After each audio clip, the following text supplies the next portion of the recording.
Hi everyone, I'm Kat Taylor, and welcome to our first video edition of That Weather Show.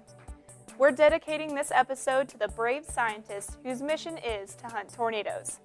That's right, we're talking about VORTEX2, the largest tornado field experiment ever.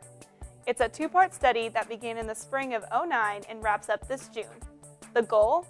Unlock the mysteries of how, when, and why tornadoes form. Just how massive is VORTEX2? Here's some numbers from last year.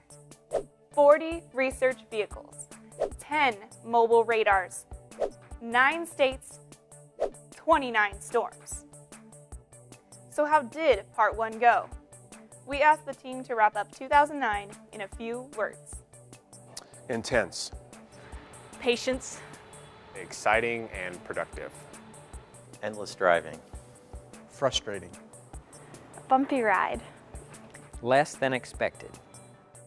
Unfortunately, 2009 was a historically low tornado year. Seriously, Mother Nature? Seriously? However, there was one very big highlight, and it happened in Wyoming on June 5th. We got to that area, we saw that there was a storm developing, it had a very good wall cloud on it, and we all kind of clicked into focus. Everybody did their jobs, everybody executed correctly, we had all the instruments in the right place, everything was perfectly timed. From a research standpoint, it was incredibly successful. And we're into the details of that analysis now, and we're beginning to see a few things that might be new and exciting results to come from that data set. It really was the most documented tornado in history. Preparations are now underway for Part 2. The team is hoping for a busy and successful finale. We're certainly having an active winter period, and we hope that then leads to an active spring period, because we need to get more than average number of events to make up for less than expected last spring.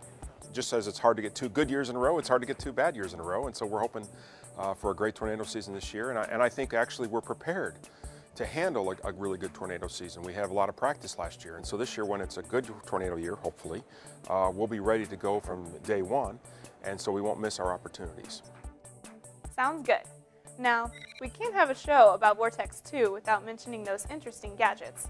So with no further ado, we present the top 3 most unique weather instruments.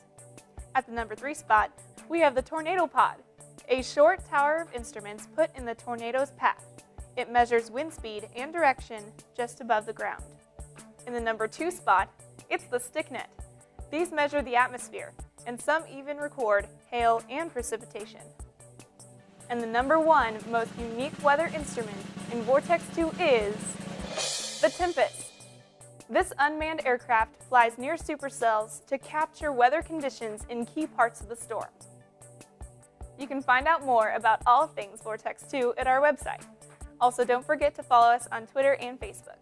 Speaking of Facebook, the most asked question by our fans is why can't VORTEX2 come to our area? The answer? We need good roads for navigating, as well as open areas for observing the storms. So the central part of the U.S. is the most ideal. Well, that's all for now. Until next time, I'm Kat Taylor. Thanks for watching That Weather Show.